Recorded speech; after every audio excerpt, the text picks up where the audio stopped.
Hello and a very warm welcome to the brand new edition of the Question Hour show from the Parliament House complex, the show where we bring you all important unstart questions asked by the members of the upper house in the previous session of Parliament.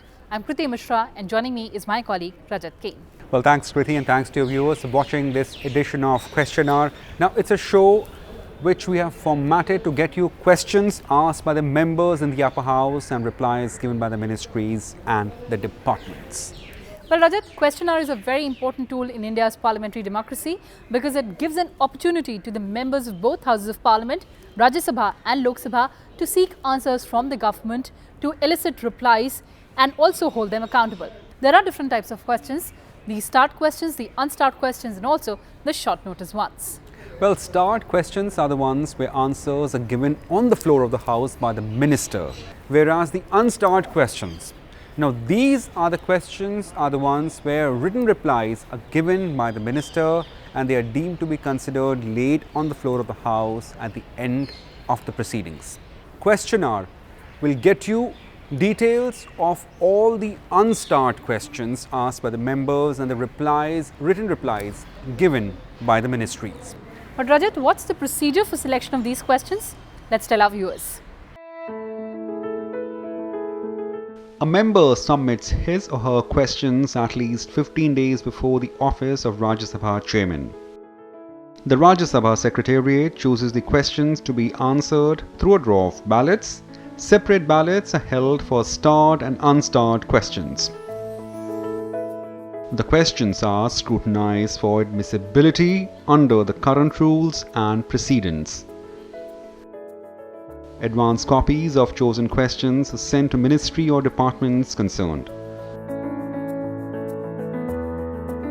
The ministry concerns collect information to prepare the reply.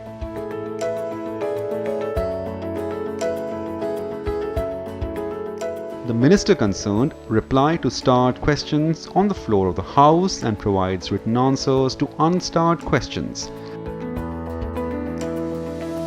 Up to 160 unstart questions are listed every day in a separate list. Well, there you saw how these unstart questions, or to say the list of unstart questions, goes through several procedures and then are finally tabled before the ministries and replies are finally given by the minister. Now, time to begin our show.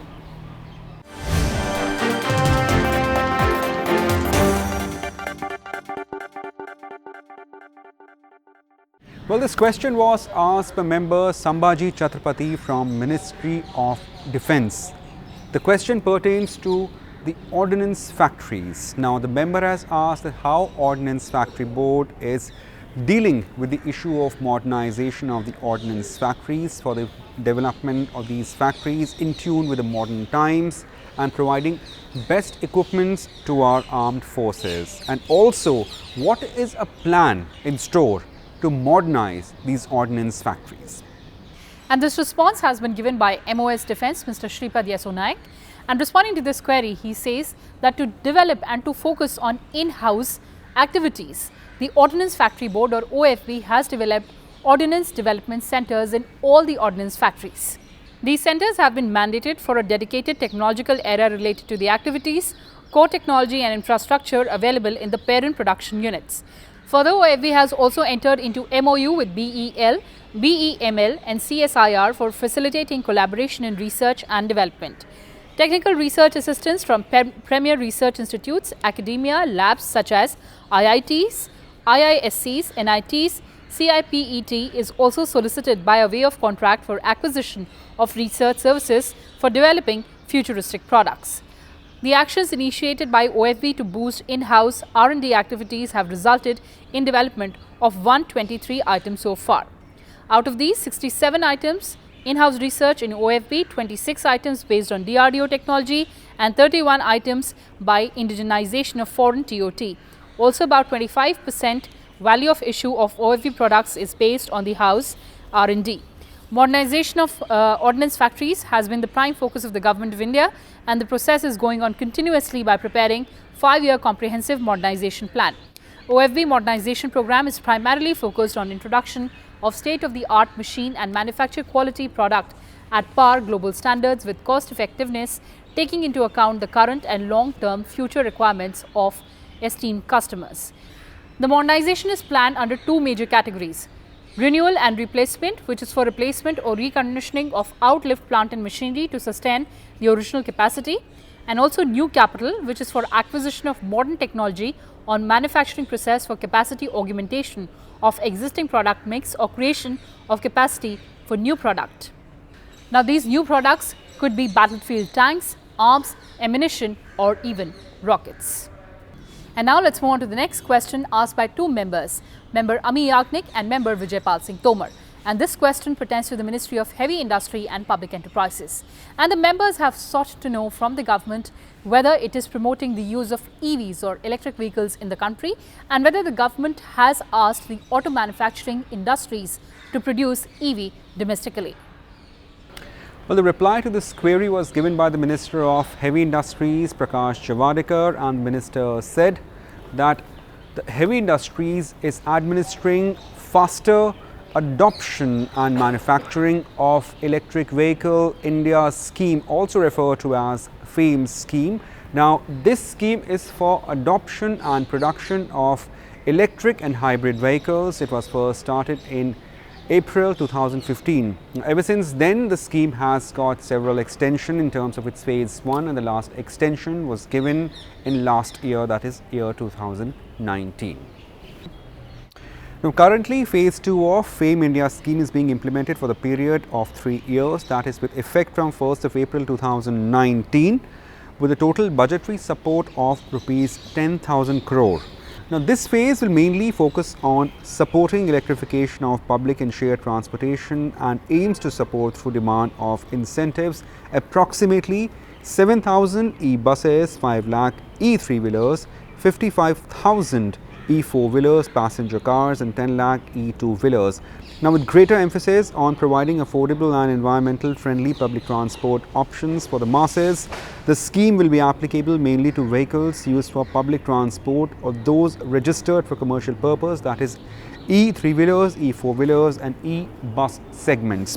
However, privately owned registered e-2-wheelers will also be covered under the scheme as mass segment. In addition, creation of charging infrastructure will also be supported to address range anxiety among users of electric vehicle.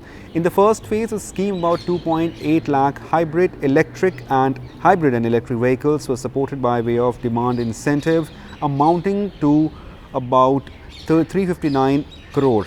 Now, further, the DHI, that is Department of Heavy Industry, sanctioned 425 electric and hybrid buses to various cities in the country with total cost of about rupees 280 crore. Now, Department of Heavy Industry had also sanctioned about 500 charging stations and infrastructure of rupees 43 crore under scheme phase 1 of FAME India scheme. Under phase 2 of FAME India scheme, 27,027 electric vehicles have been supported till 8th of September this year, that is 2020, by way of demand incentive amounting to rupees 95 crore. Further, 5,595 electric buses have been sanctioned to various states and city transport undertakings under phase 2 of the scheme. This involves government incentive of around rupees 2,800 crore. The Department of Heavy Industry has also sanctioned 2,636 electric vehicle charging stations amounting to 500 crore in 62 cities across 24 states and union territories under the FAME India, that is faster adoption and manufacturing of hybrid and electric vehicles in India scheme phase 2. In addition, several initiatives were taken by government to promote use of electric vehicles, including shared mobility in various parts of the country. Now, the use of electric or hybrid vehicle has been encouraged by the government, or to say even the autonomous agencies as well. Primarily, the reason for these vehicles is, first, we can cut down dependence on the conventional fuel, and secondly, it will really help city spaces in cutting down on pollution, especially the hybrid vehicles. Among the initiatives under new GST regime, GST on electric vehicles has been reduced from 12 to 5%. The Ministry of Power has allowed sale of electricity as service for charging of electric vehicles. This would provide a huge incentive to attract investment into charging infrastructure. The government on 18th of October 2018 has also granted exemption to battery operated transport vehicles and transport vehicles running on ethanol and methanol fuels from requirement of permits. And lastly, in the budget of 2019-20, the Finance Minister announced provision of additional income tax deduction of 1.5 lakh on interest paid on loans taken to purchase electric vehicles. Well, Kriti, there we have the Department of Heavy Industry explaining as to how they are encouraging the use of hybrid and electric vehicles. It's a far vision, first to cut down on the conventional fuel and secondly to have a cleaner air, because these vehicles do aid cutting down on air pollution. Well, absolutely, Rajat, and that was the elaborate response given by the government. But the questioner, Dr. Amee Yagnik, joined us through virtual platform. This is what she had to say on her question, and here are a few suggestions that she made. Take a look. Dr. Yagnik, welcome to Rajya Sabha TV, and thank you so much for joining us through this virtual platform. Thank you so much. Ma'am, during the last session of the Rajya Sabha, you had asked a very pertinent question on promotion of EVs or electric vehicles in India. How important is the issue in curbing pollution, and otherwise, what is your take on government's response?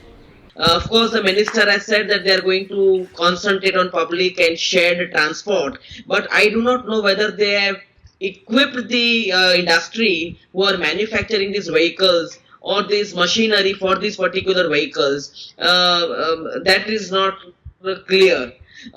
You have to have a roadmap, when you're talking about a completely new range of vehicles, which is electronic vehicles. We have given our commitment at the international level and jumped from BS4 to BS6. That is what the endorsement is there, even by the Honorable Supreme Court, because it has given some order. Now, we are not clear whether we are going to pull out all the old vehicles from the roads. When we are going to have that particular system for BS4 to BS6, what will happen to those vehicles and the fuel arrangement? The government says that the focus is also on creation of charging infrastructure across the country. So where will you have a charging infrastructure like the petrol pumps, because these vehicles will be running on electricity? So where are you going to get this power? How are you going to bring this power? How continuous charging infrastructure will be provided to the people? You have to give some guarantees. We have been showing our clear intention for clean energy, but to bring something very new to cut out pollution, whether it is on the roads by vehicles, whether it is by industries manufacturing certain kinds of products, or whether it is some kind of pollution caused by some biofuel degradation or usage of biofuels. So we need to have a clear pathway, we need to have clear schemes for all these sectors. But there you need to have a concerted effort by a couple of other ministries clubbed with the Ministry of Environment and Forest. And our commitment at the international level is that we will definitely cut our pollution levels, we will be going for mitigation measures. And so we need to have something domestically in order to comply our international commitments. It is also taking civil society along with, because they are working at the grassroots level. You need to find out what the industry actually is suffering from. What is the state of MSME? They are manufacturing these small parts to bring into pollution equipments, pollution control equipments, which have to be fitted in the industries. And we have to talk to the transport sector, the automobile industry, that what are you going to do? How much of the help we can give as far as government is concerned. So without hand holding and without taking the help of several agents or stakeholders in this picture, users as well, consumers as well, civil society, you have to take even researchers and experts on environment. Lastly, ma'am, any specific suggestion to the government? Continuous talking with stakeholders will give you good ideas and how to go, because it's a new way we are taking. We are going to mitigate carbon, we are going to control pollution, we are going to control automobile pollution, transport vehicles. Well, on that note, thank you so much for sharing that perspective with us. Thank you so much. Well, moving on to next question that was asked by member T.G. Venkatesh from Ministry of Micro, Small and Medium Enterprises. The member asked if the ministry has entered in collaboration with SIDBI, that is Small Industry Development Bank of India, to establish a credit guarantee fund scheme for micro, small and medium enterprises. how beneficial this has been for the stakeholders, and also is there any other forum for the development of micro and small industries. So this response has been given by MSME Minister Nitin Gadkari, and responding to this query, he says that Ministry of MSME, which is Micro, Small and Medium Enterprises, along with SIDBI, which is Small Industrial Development Bank of India, they have established a trust together which is known as Credit Guarantee Fund Trust for MSMEs, and this provides guarantee coverage to the scheduled commercial banks or other member lending institutions for providing collateral-free credit to MSMEs up to 2 crore rupees. Also, Government of India under the Atmanirbhar Bharat package announced 2 new credit guarantee schemes for the MSME sector, which is Emergency Credit Line Guarantee Scheme and Credit Guarantee Scheme for Subordinate Debt. The Emergency Credit Line Guarantee Scheme provides 100% guarantee coverage by NCGTC to all the credit facilities to the eligible categories of beneficiaries, including the MSMEs. Under the Subordinate Debt Scheme, the credit extended to the promoters of the stressed units and NP accounts would be covered by guarantee to the tune of 90% by the Credit Guarantee Trust for Micro and Small Enterprises. So those are specific schemes that the Government of India initiated. In fact, 2 of these schemes were initiated after the pandemic hit us, and of course the MSME sector was badly hit by this pandemic, and these schemes were there to give a breather to the MSMEs in the country.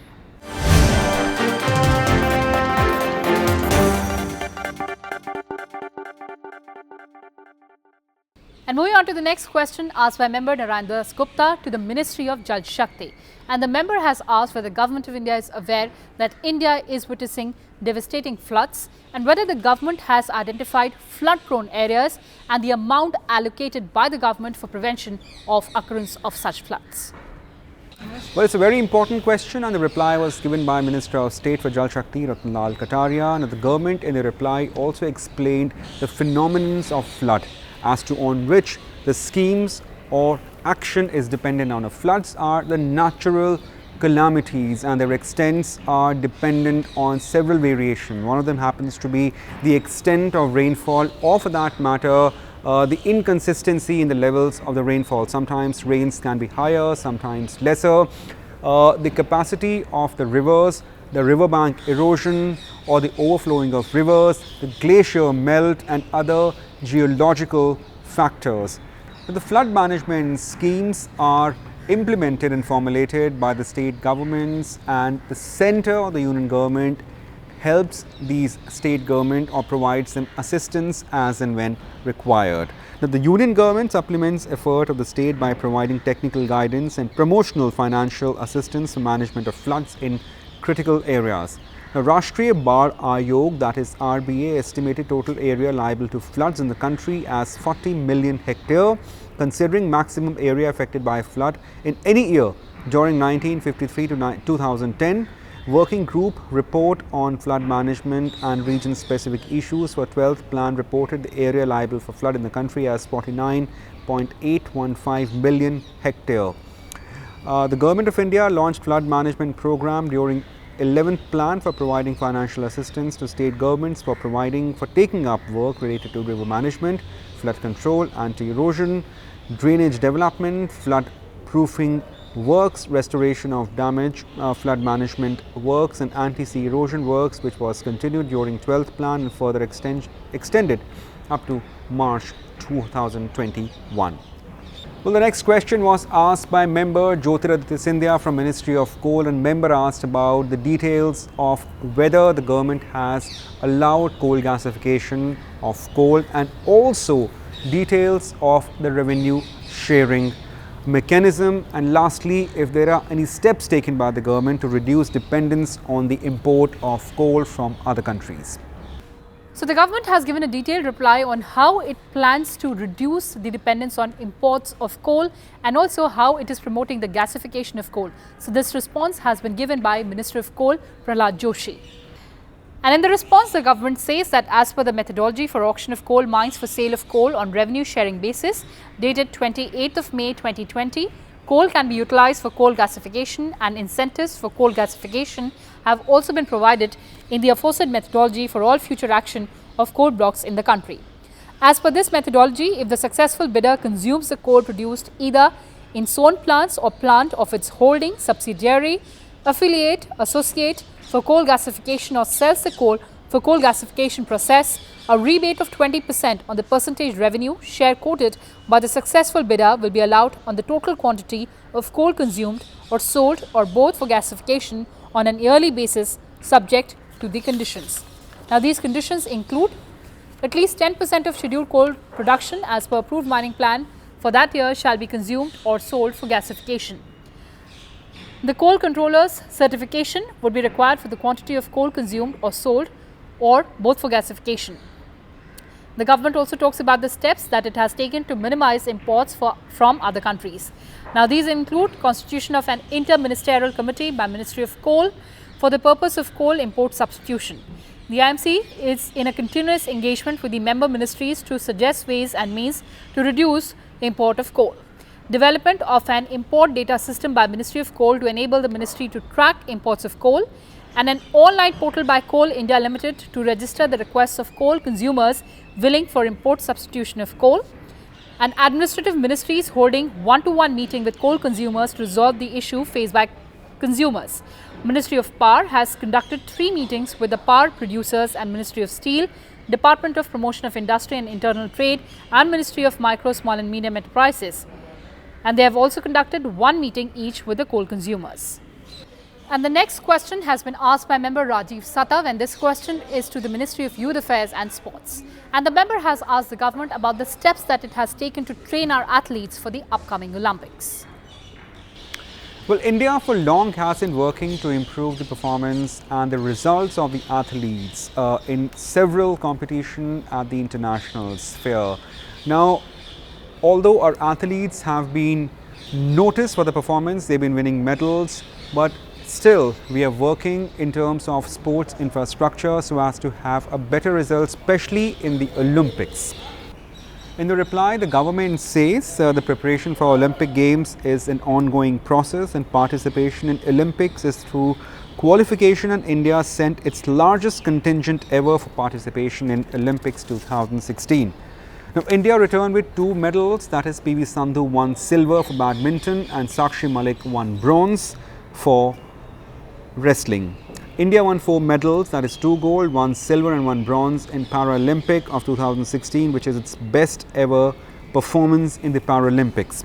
In order to improve India's performance at Olympics and Paralympics, the Ministry of Youth Affairs and Sports started Target Olympic Podium scheme, that is TOPS, in September 2014.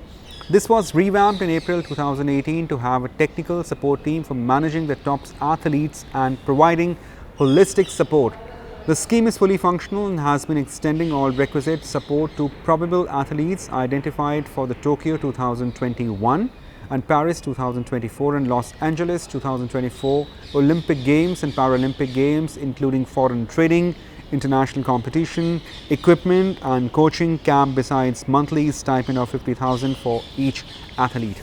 At present, 94 athletes are included in TOPS, that's Target Olympic Podium scheme. High priority category of sport discipline has been identified to put focus on incentivize those sports discipline played in the Olympics in which India has won medals in the last conducted Asian Games as well as the Commonwealth Games, or in which India has good chance of winning medals in upcoming Olympics of 2024, which is in Paris in 2024, that's in Los Angeles. Presently, 9 sports disciplines, that is athletics, badminton, hockey, shooting, tennis, weightlifting, wrestling, archery, boxing have been categorized as high priority. Now, these 9 sports disciplines would be the one where the ministry through its various initiatives and schemes and also the sports authorities will be focusing on, the sport bodies will be focusing on training athletes so as to get the best result at the highest competitive levels. The Target Olympic Podium scheme, which covers junior and sub-junior athletes, also is a dynamic exercise wherein review of performance is done periodically, fixing targets and intermediate milestones for individual athletes and the sports persons who fail to achieve the targets despite providing additional support and adequate time are dropped from the scheme. Further, on the basis of the key performance indicators brought out by the Sports Authority of India in collaboration with National Sports Federation, coaches and other stakeholders, a periodic performance review is conducted for all athletes under the scheme. Well, that's it in this edition of Question Hour. You can also watch all our programs on the online platform of YouTube and catch the latest on the update of news and current affairs on Rajya Sabha TV handle of Twitter. Thanks for watching the Question Hour show and stay tuned to Rajya Sabha TV and take care and stay safe.